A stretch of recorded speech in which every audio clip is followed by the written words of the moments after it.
Bapak Ibu, saya lanjut. Ini adalah part ketiga dari part pertama dan part kedua yang sudah saya jelaskan. Jadi ini adalah masih dalam serangkaian dari video-video saya sebelumnya yang terkait dengan pedoman pemberian tugas belajar. Jadi pastikan Bapak Ibu untuk bisa menonton videonya secara full, terutama bagi teman-teman yang mau tugas belajar.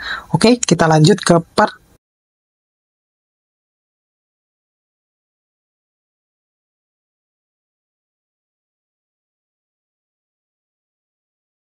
Oke, Assalamualaikum warahmatullahi wabarakatuh. Bapak Ibu, kembali lagi dengan saya di channel saya. Jangan lupa terus dukung channel ini biar terus berkembang dengan cara mengklik tombol subscribe, like, share, dan komen.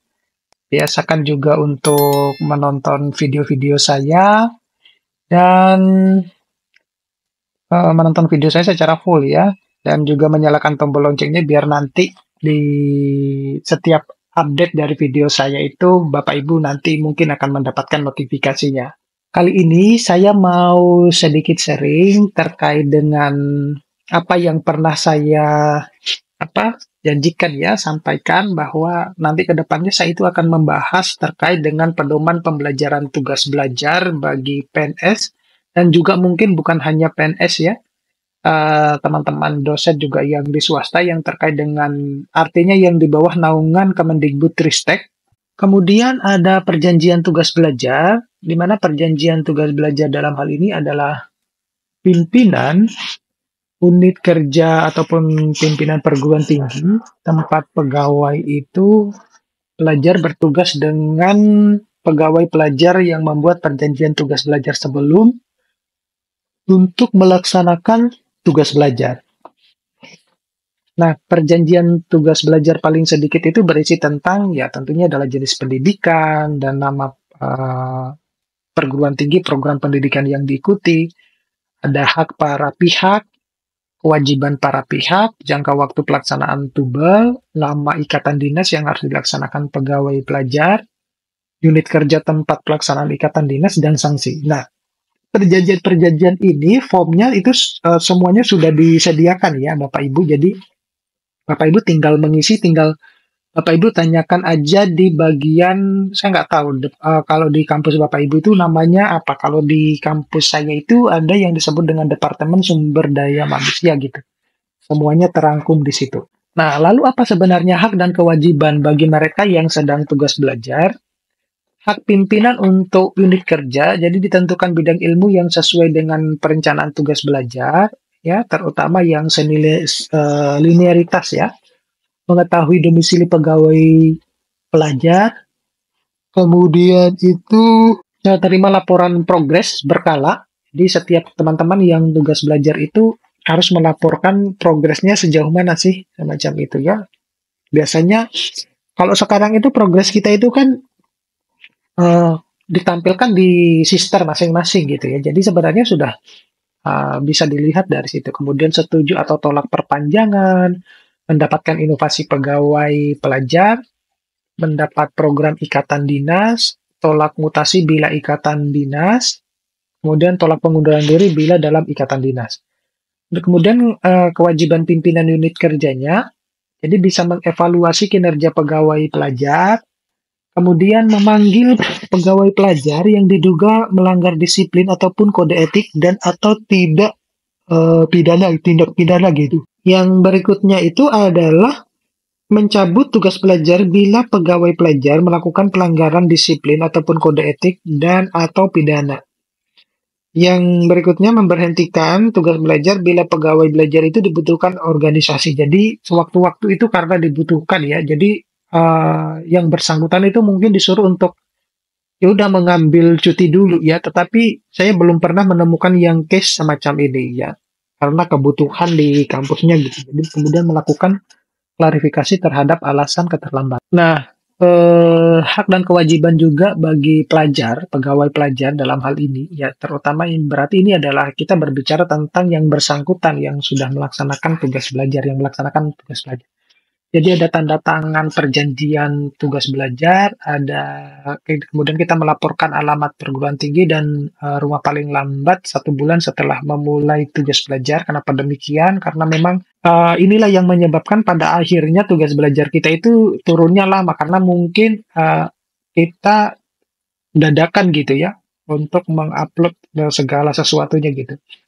Kemudian laporan perubahan alamat rumah, jaga nama baik negara dan kementerian, patuhi aturan akademik perguruan tinggi Tuba, kemudian menyelesaikan pendidikan, bila perlu dapat ajukan cuti akademik ya, paling lambat 2 bulan sebelum cuti ya, untuk mempersiapkan segala sesuatunya ini.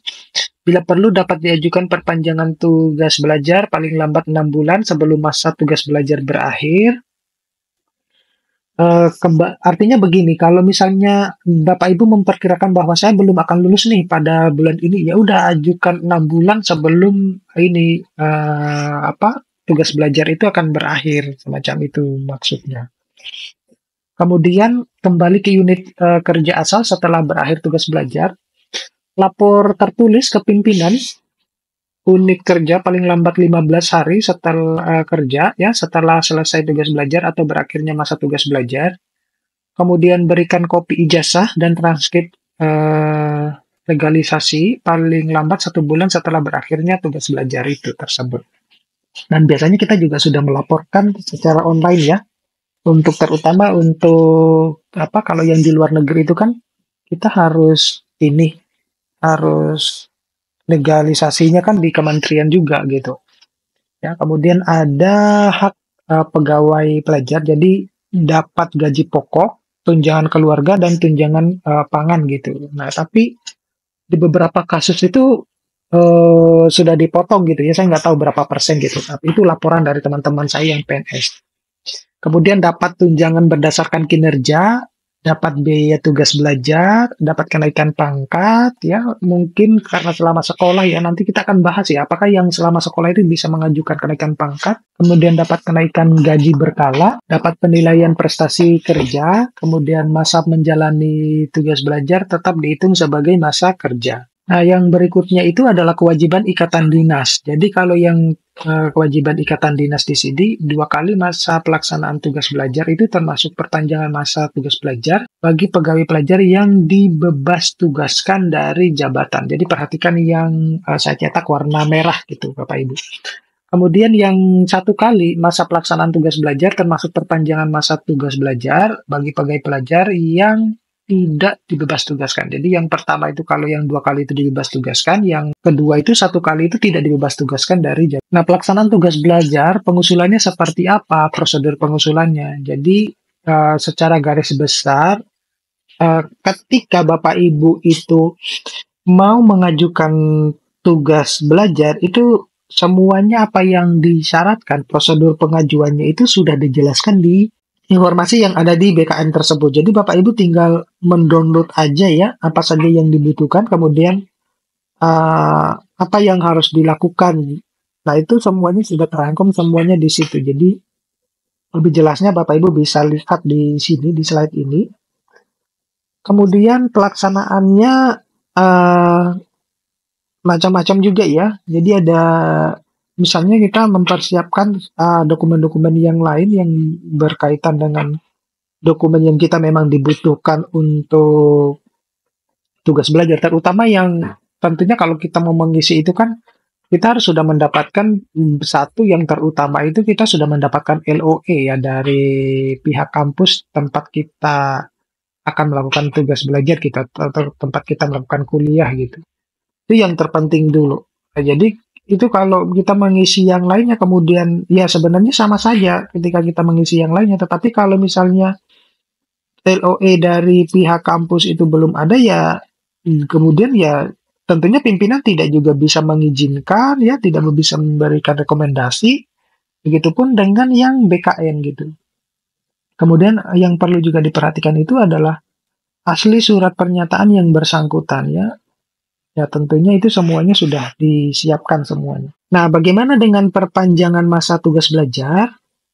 Kalau dengan perpanjangan masa tugas belajar, Pegawai pelajar melalui pimpinan unit kerja itu mengajukan permohonan perpanjangan masa tugas belajar kepada yang bersangkutan paling lambat 6 bulan sebelum berakhirnya masa tugas belajar.